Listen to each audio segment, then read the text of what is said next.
I'd be sitting in the back of the car with old porcelain bathroom sink taps, a pallet, all sorts of junk, because this beautiful new jetty needs floral art.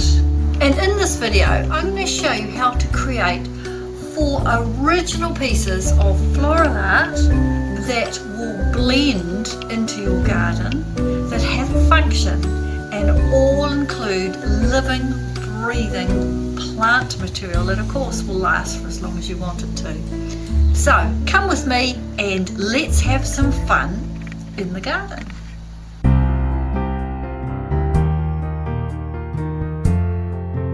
A frame which I got from outside of a timber yard. It was obviously surplus to requirements, but it certainly seemed to fit what we needed.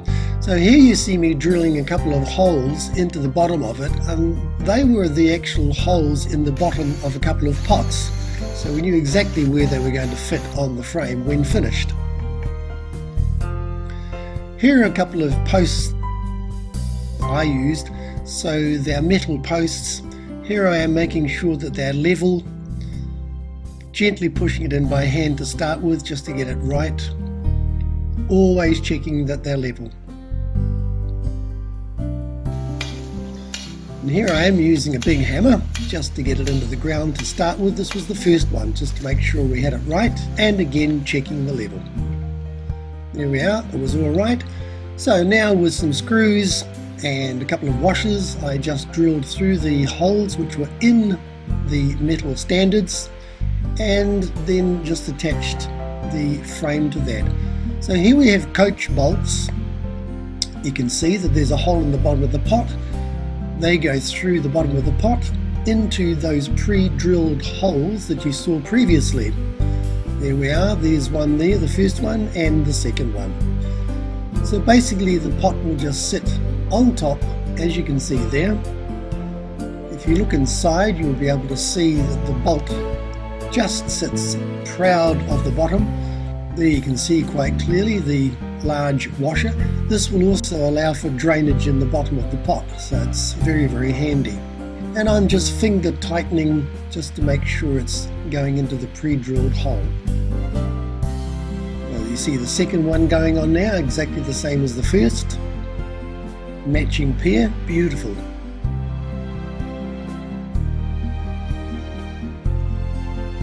Still finger tightening those bolts, but just to make sure they don't come out, here I am using a pair of pliers or mole grips just to finish off a little bit more tightly, but make sure you don't over tighten it, you will smash the bottom of those bolts. So just a little bit of common sense there.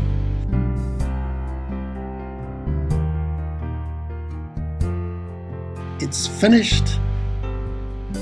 Just placing now the beautiful flowers that we bought previously. They're already in a plastic container, so it was very, very simple just to place them, and they won't move. That was the whole idea of it.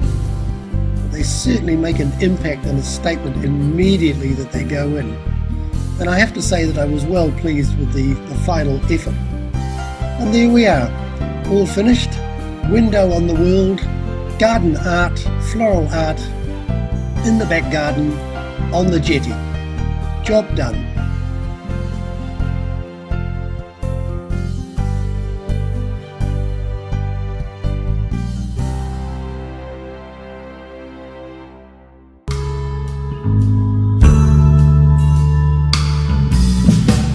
This next design starts with these fabulous troughs they used to keep children from falling off these steps, and we've had them for a long time, and normally we just put pansies or petunias in them, but what a fantastic opportunity to turn these troughs into a piece of floral art.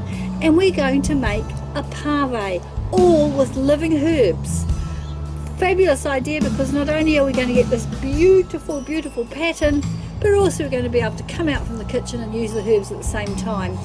And of course, nobody's going to fall over the edge because it's quite steep. So the first thing I'm doing is filling the troughs with some really good outdoor container mix. These would be my candles if I was inside, but they are really functional also because they are lighting the way at night up this footpath. This is going to be my first major line, and I've got the most of these. They don't need lots of root room, so I'm going to put these in a snake twist all the way down in a line.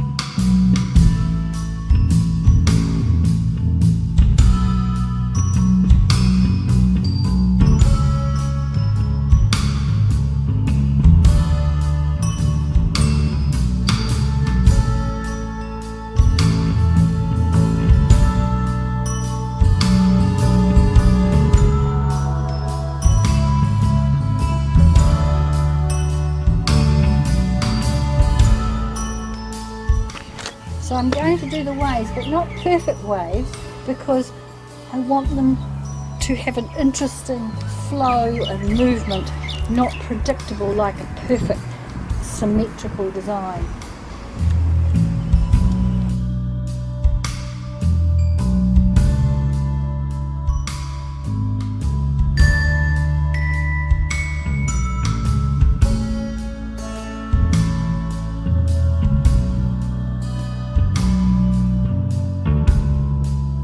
My line wandering all the way through here, and now I can start adding the herbs.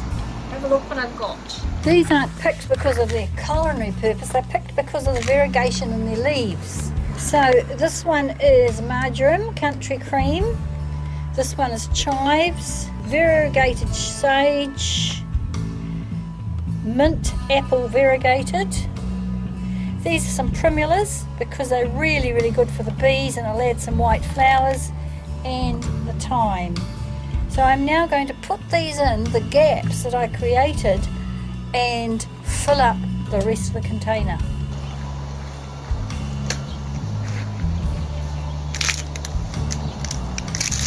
And the contrast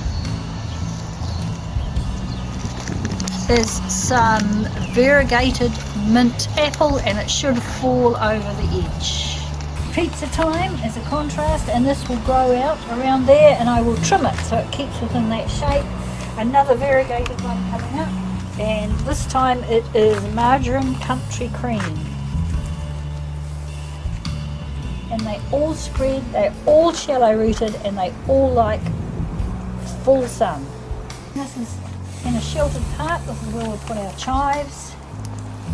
Wonderful hairy contrast, this one. And then we go to the variegated sage. And on this side, this isn't as much of a spreader as the other one, so we'll put two together. Another contrast needed on this side. So let's go for some white primulas. You may remember at the top there I put the primulas in on that side, so this time they're coming on this side. So we'll have white on both sides. Planting them close together on purpose so we get a real show and no dirt. Another variegation over here, so back and find another variegated one. Let's go for the marjoram. Love this. The fact that it's going to fill in that whole area is wonderful. These are all low growing things. Primulas will probably grow this high, so we'll get heights, but it won't stop those solar panels on top of my little candles. Something plain in that little thing, that, which is our pizza thyme. If you're doing this, just go along to your garden centre and find the herbs that have got the most beautiful variegations, and you'll end up having a very cool garden. Put our chives here and some more primulas in this part. Get the white, and the white of the primulas will be the same as the white of the variegated in the apple mint.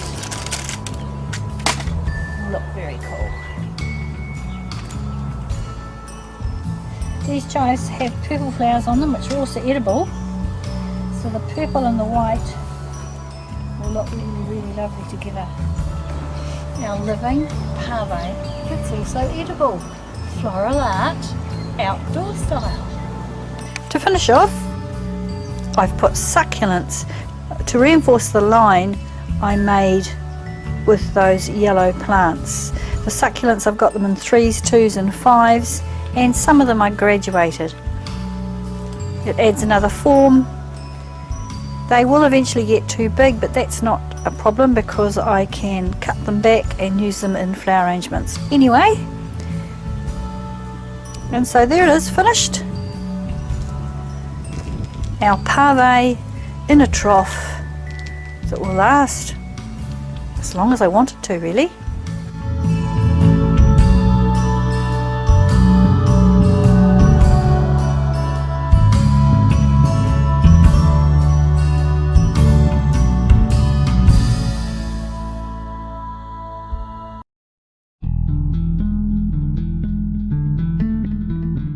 Many of the things that require a piece of garden art in the Floral Design Magazine garden are things we don't want to be seen. For example, this is the drainage hole for this great enormous retaining wall, and of course we don't want anybody falling in it, so that's why the tub goes on top. A cool thing about it is it raises it up above the level of the second one, so they're not quite matching. But this is a huge wall. This is the wall up top there that has got the pave on it. So it's got an immense swathe of whiteness. I'm going to do a traditional flower arrangement using live plant material. First thing I need to do is have something that will keep the plants alive. Use water or floral foam. In this case we're using good compost, some sheep pellets and some lovely mulch, which has to be all mixed together so that the plants get plenty of food over the next 6 months or so. You can also buy the organic mix or tubs, but just make sure whatever you put in your tubs is going to give them the same amount of food as you would expect to have every day. Then obviously we fill up the tubs with that delicious mix. We're not going to fill the tubs right to the top,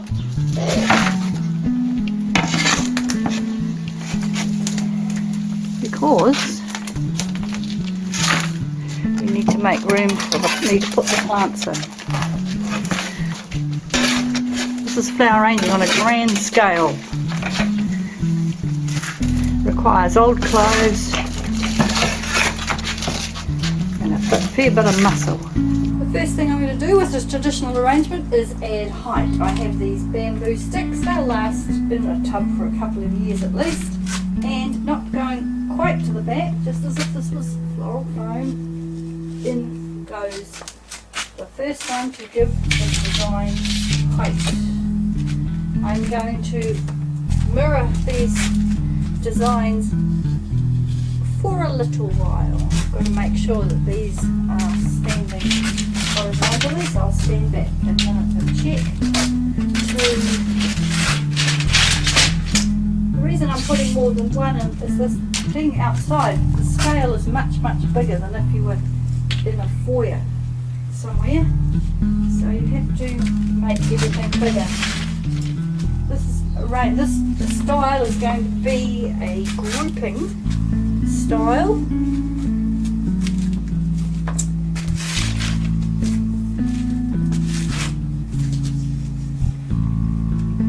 Try to have them at different heights, just for interest.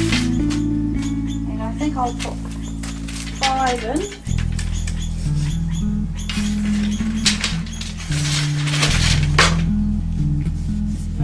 Place them exactly the same.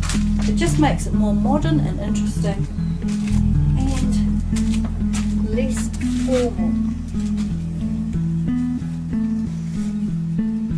These also will act as stakes. I'm planning to put Asiatic lilies in here. They don't arrive unfortunately from the growers for another month, so in the meantime these will give the arrangement height until they arrive.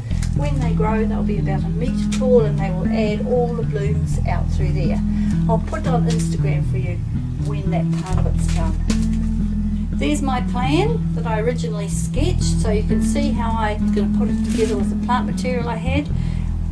I've had broadleaf on one side, which was aspidistra. Instead, I'm going to use some narcissus, some paper whites. These are going to give me a contrast of form and height, and of course they're the same colour as the sticks, and they're going to go down one side. These will be flowering in a week or two, so it will give us colour in the meantime. Pop them in the water to give them a lovely big soak into a hole on this side.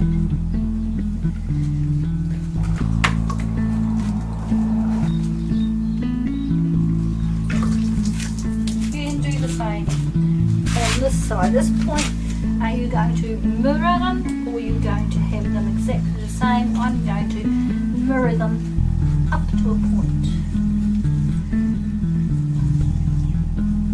Grouping gives a stronger design, particularly when you're working outside. And these will stand up beautifully. Right, the next thing I have, I'm wanting a change of form. So I'm going to use this lavender. It is called Arabian Nights. Give us some lovely purple colour in the middle of summer. As the narcissus dies down, these will come into their own. So when you are deciding on plants to use in an arrangement that's outside, the first consideration is, do they all like the same conditions? This is quite a dry spot in the garden. These containers have to be watered every day in summer. So I'm putting things in that don't mind having a day or two of being dry, hence the lavender. After you've thought about that one, you then start to say contrasts of colour when they're flowering and their life cycle. So these will die down in about a month's time, and these will come out. So I'm going to pop these on the other side. Drink. Now into this water you can put organic plant food, anything that's going to give them a nice start in life. This lavender does creep a little bit, which is good because it will go over the rim of the pot. It's winter, that's why it's just looking a little bit sad. When it comes out, it has long stalks on it. There's a picture of one I found on the internet for you so you can see how beautiful it looks in summer. So that's for the centre, and of course one the same on the other side.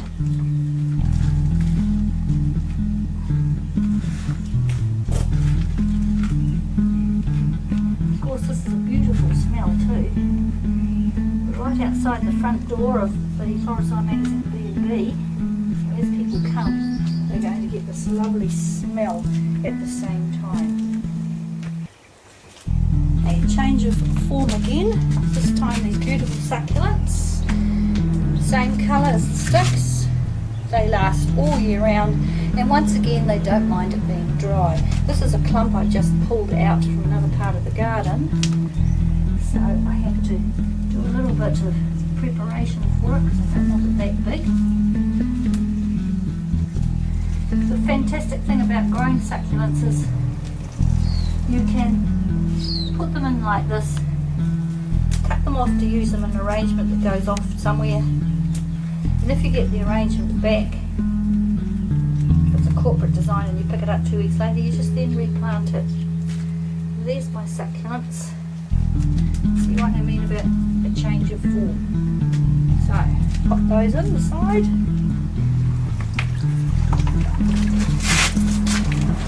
And this is why you don't fill up your tub with soil, because you do want to have room to put these in. Push it down and then put the soil down. Now these two will float down over the side. Place them so they're going over the rim already, and then they will naturally fall down this way. At this point point, if I had the bulbs for the Asiatic lilies, they would be being put some there and some there. So I'm going to leave those two spaces open for when they arrive so that they'll come up through the back and through the front of the sticks. But I still have to make it look good as a design until I've got them. So I'm going to use a few little primulas. These ones are already flowering. Water. I'm just popping them in the back.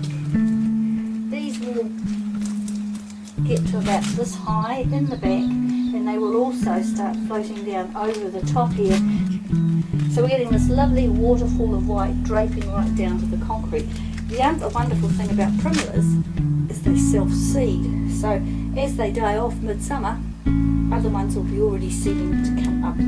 Possibilities are endless with this sort of garden art, because if you're a florist and own a flower shop, you can actually do these and have them at the front of your shop as a permanent display, but then they can also have a price tag on them. So if somebody wants to take them because they want an instant garden at their front door, you've got two of them, they have an instant garden, and you have making up two more. So it can be quite a commercial thing as well as being something for a home garden. As with any design, you don't want the container to dominate if you're using a classic style, and it's not a beautiful container. So you need something that cascades downwards, which will eventually cover one side of it. So I have this lovely creeper. It's a ground cover.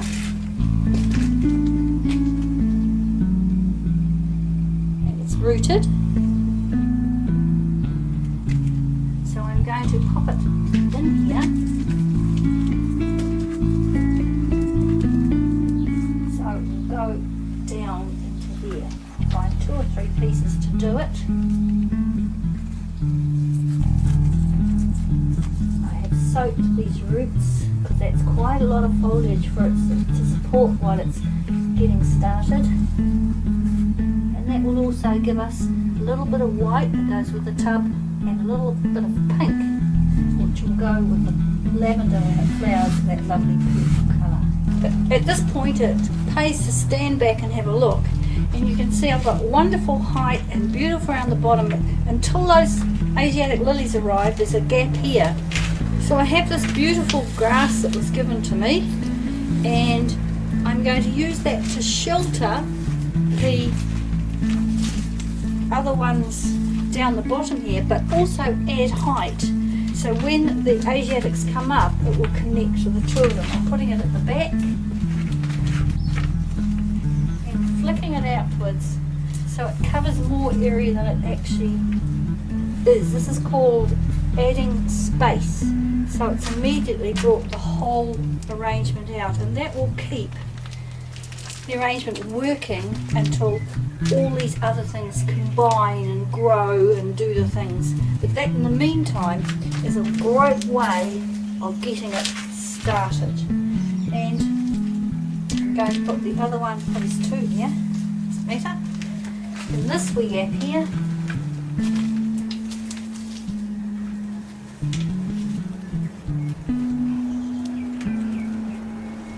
and do the same thing, just spread it out. Now I'll add some more dirt just around those base pieces, not all the succulent, not a good look, trash.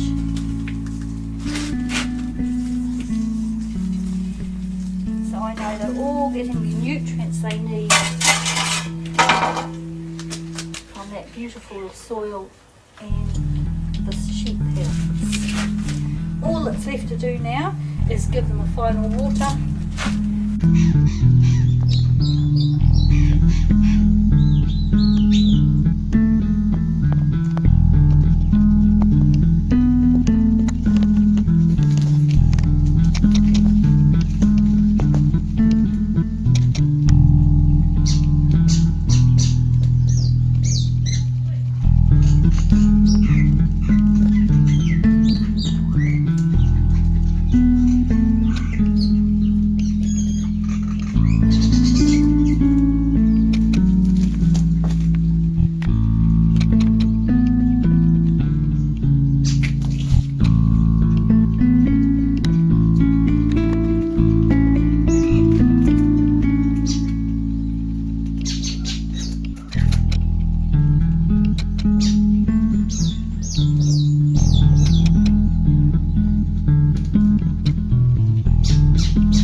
This project started with an unsightly tap that was in direct line of sight with the brand new patio. So we started looking at pallets and pallet wood, which is available free from our local hardware shop. Eventually, we found just the right pallet, and we thought, how could we turn this into a piece of garden art that's still got the hose connection to it, but the hose is hidden? The answer is hide the tap, take off the hose, but hide the tap with other taps. And so this project was born with taps that we got from a recycle centre, but we had to buy the whole old-fashioned porcelain basin as well. To do this project, you don't need modern mixer taps. You're looking for the old-fashioned taps, known often as English taps, where one had the hot and one had the cold coming out of it. Unfortunately, we could not recycle the porcelain, extremely heavy, so that had to go to the tip. But our first real problem was how to get the taps off that basin. With a well-known lubricant called WD-40, we sprayed this onto the back of the tap and then used the spanner to take that bolt off. The next thing was getting the top off. They popped off quite easily, and then we discovered we didn't need to do that anyway. All we had to do was unscrew that top piece there and the whole fitting came off. Who knew it was going to be that easy? With that fitting off, we could now turn the basin upside down and undo the nut that was holding that piece onto the base. Spanner did the job well because that WD-40 had loosened all those years of being stuck in one place. By the time Mike had done 6 of them, he was quite an expert. So if you're doing this, the first one will be the hardest, but after that, whoa, you'll be going for it pretty quickly.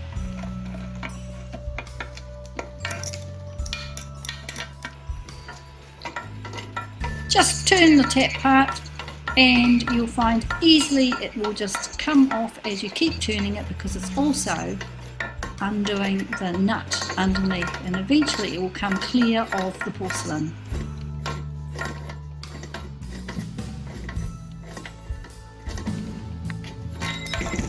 That's the piece you're looking for, the vital part, and there's the nut and the washer that we were removing. At the moment, just put it back on like that, so you're keeping it all together, because if you've got 6 of them, you don't want to mix them up.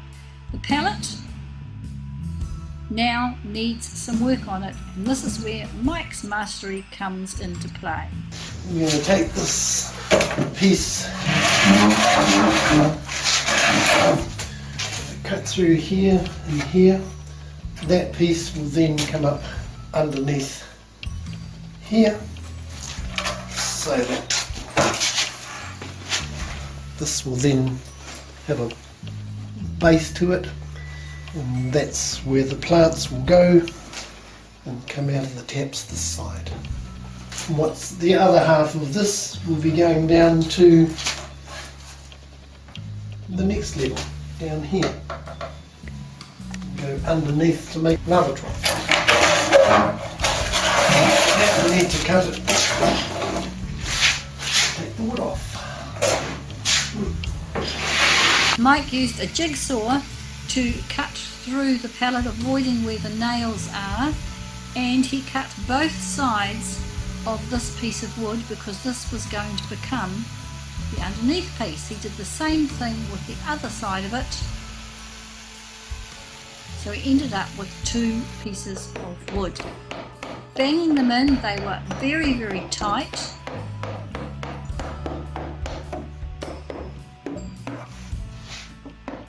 And did not really require any glue or fixing. There is the other half of it going in.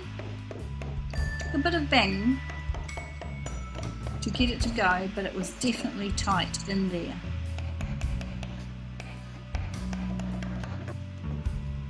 This third piece that he's now putting on came from another piece he had cut off from the back so it couldn't be seen. And then with the fourth piece he cut out 6 pieces of also pallet wood that he had already marked out into 6 equal lengths, and he knew it was exactly the width that he needed to act as bridges. These you'll see later on with holes in them. But once again he's using the jigsaw. The piece of wood is clamped to a trestle table, and that's the size of the wood. These we'll call the bridges.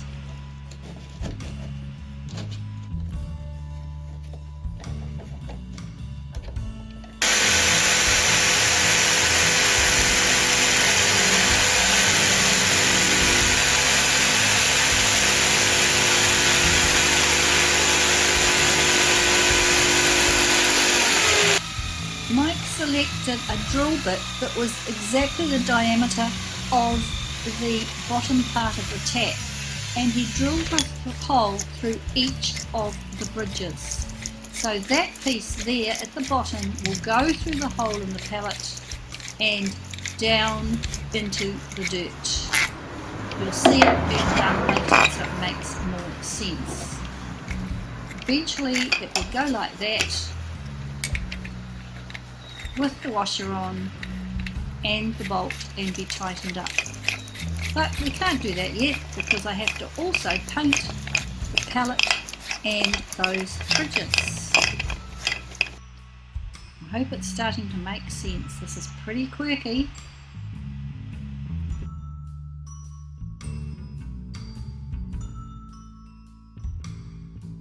But let's first of all secure the floor of those troughs, and that was done with 1 screw in each side. Here's the finished article.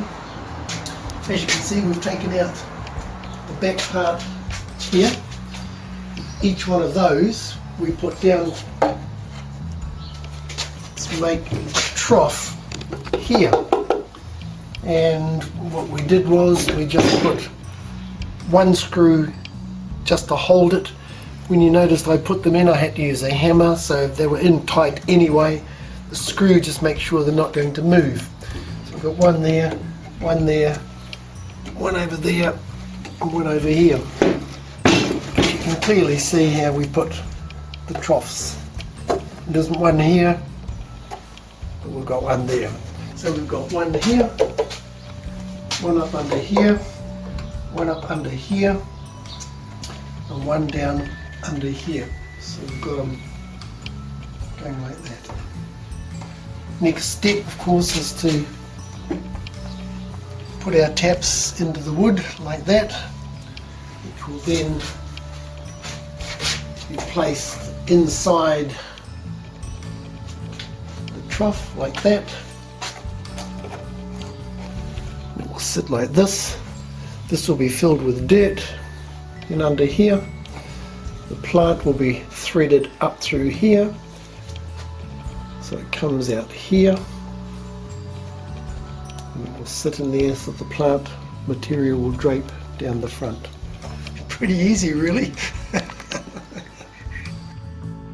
Now it's my turn again, and it's spray time. I used a chrome spray with a sparkle. Why did I pick that colour? Because you can see it from the new deck, and the colours of the deck are raw wood, which will actually age into a silver colour, but the light fittings of the solar light fittings have chrome on them, and the table will eventually go up there will also be chrome, and so this will blend in more with the finished product on the patio. Mike is now using very special bolts to put a piece of wood up on the concrete wall where the pallet's going to be sitting. He is using a concrete drill bit to push into the concrete, and then he puts these bolts, these raw plugs, that's what they're called, he then tightened with a spanner, and that makes it very secure. The pallet is now ready to go up, and you can also see the bridges I've also painted that silver colour. The reason you can't see paint on the palette that side is because it's the wrong side. He is screwing a piece of wood to the base, and now there are the assembled taps on their bridges. Can you see how the shafts on those taps are very long? This is going to make it quite difficult for the plant to be threaded up through. So I used an angle grinder to cut the shaft much smaller. Screwed the bridge and the tap onto the trestle table with a clamp.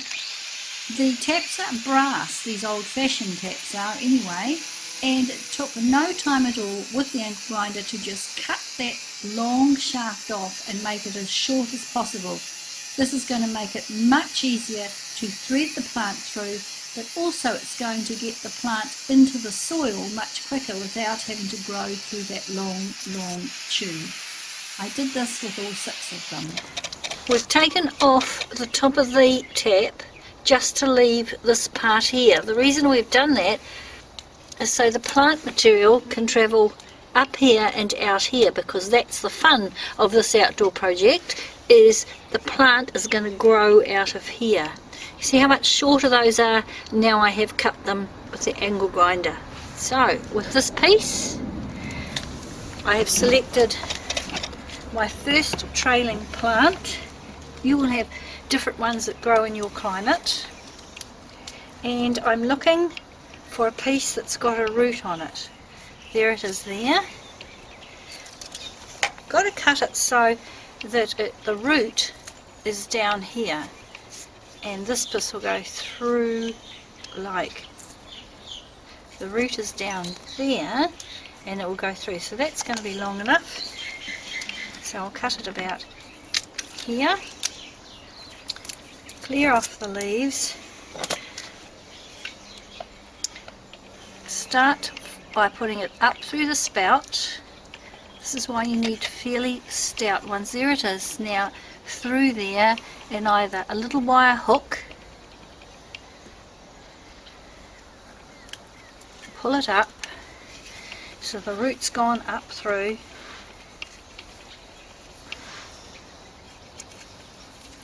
right up. Now bend it so it now goes down through the hole in the bottom. It's bending now back on itself, so the root goes down, and there it is with the root out. So that can now be planted in the soil, and I can put the top of the tap back on again, and magically the plant is growing out of the tap.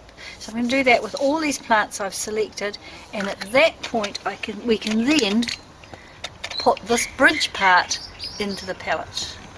You don't want that part of the tap pushing down on the root in there. You only want this part of the tap.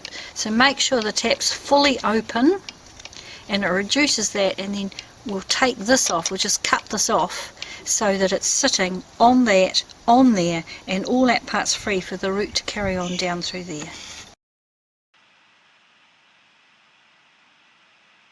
With it all screwed down, it's ready to hand back to Mike, and he will bang those bridges into place. They're purposely not screwed or nailed in so that I can take them off if any of these cuttings don't take or I want to change them. Here it is, screwed. The whole pallet has been screwed onto that piece of wood that you saw him screwing on at the beginning, and so lots and lots of screws that go in to hold it because it's quite a bit of weight. And there's the tap now in place on that bridge.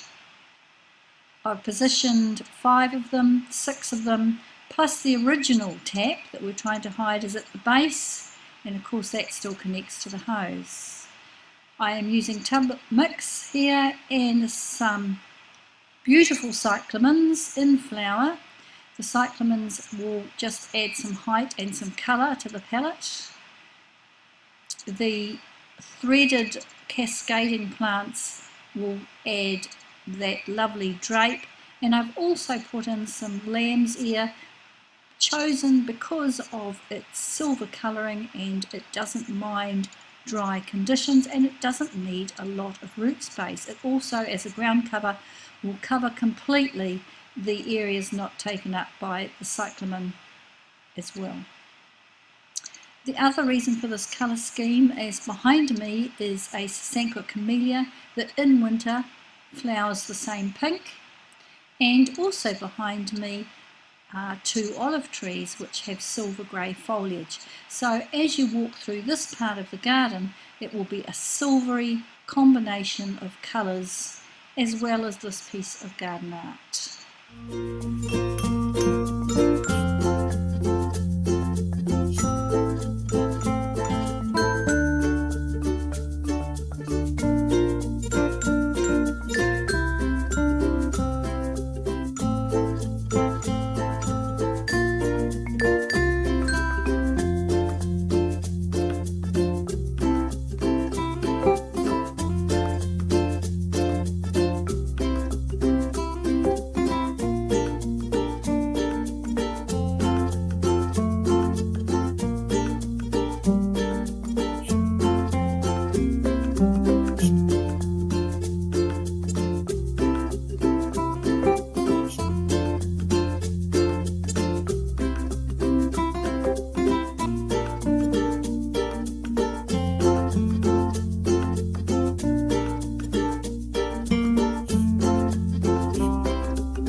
So those are the 4 basic designs, but I've done some other things in the garden that are also very much influenced by floral art, and here's one of them. In your garden, if you use floral art, floral design principles, you can create little cameos that are like arrangements. This one started with the vase, just like we normally do in normal flower arranging, and that was found on the side of the road as a free giveaway. Mike just put it in the garden and said, I like it there. It was a brazier. We weren't ever going to use it as a brazier. And when he put it there, we looked at it. There's the height. The azalea in its full autumn colours is the stick that adds the height to this arrangement. This is the focal point. I put a bucket inside the brazier and I've planted these irises, bulbs, and ornithogalums. So they, as they come up, they're going to add the height. They're going to add the focal point of full colour. Down the sides we have daisy bushes growing from cuttings, and at the very bottom some strawberry plants which give us the very, very bold leaf. So that was all designed based on floral art principles. Height, contrast, focal point. Your extra little bonus is this wonderful easel that Mike made out of pallets. This is perfect for a winter garden. It's underneath our elm, which loses all its leaves, and we end up with this great big space that you can see from everywhere that is empty. So having this beautiful easel here really gives it a garden art focal point. So Mike, how did you make it? Well, I took a pallet apart. I got the 3 longest pieces that I could find, angled them at the top, as you can see.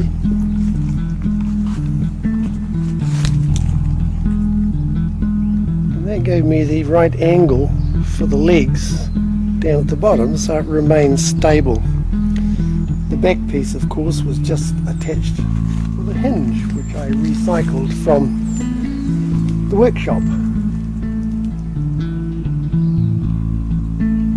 So basically it's the same concept as when we made the window to go into the hedge. So we've got the framework, then the holes were drilled through the bottom of the pots, and then I just bolted the pots gently onto the wood so as not to split the bottom of the pots. And then we went down to the local nursery and we bought some beautiful potted colour, which will of course get us through the winter time. And if they are primulas and pansies, and we picked the colour because the colour goes with the background. At the moment we have got an Cornus alba in full autumn colours, hence the reds, and we have the rose hips which are in their oranges at the moment, and so that blends in where it's standing with all of these stark winter edges. Certainly does. And in summer we have a different place for it, because obviously in summer the elm is going to have all its leaves on again, and we won't have the space, it won't be seen. The roses will be out, the lavender hedge will be full, the black currants will be about 1 metre high. So in summer it will be moved to a different part of the garden, and we'll probably, what do you think, Mike, put strawberries in it? I think that'd be a great idea. And what other tools did you need, Mike? Well, basically I just used a drill and a cross-cut saw just to cut the wood to length. A few screws? A few screws, of course, self-tapping screws, and some bolts, 8 bolts. And they're called coach bolts. They're called coach bolts. And you remember that I showed you how to put those in when we did the window frame. Very simple, but very, very effective.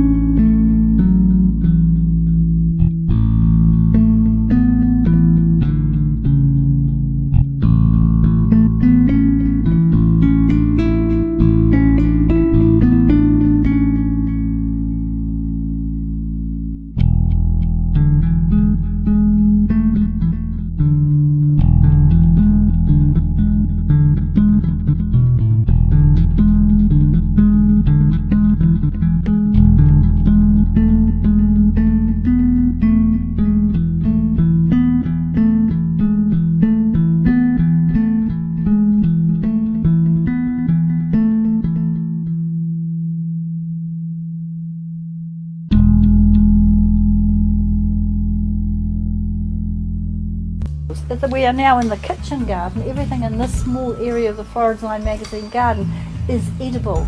So in the middle, to give height, I have put a bean rack, and growing up through those will be the peas. These aren't sweet peas, these are edible peas. They will grow 1.5 meters tall. So as they grow, they're going to come up here and add the height to my garden art. Around it, in these pots here, I have put a pot upside down and then another pot on top to give me a secondary height level. Interest. Inside there are planted crocuses, so I can have my own saffron. We come around to this side, we have another height here. On this is being planted silver beet, which you might know as chard, and garlic.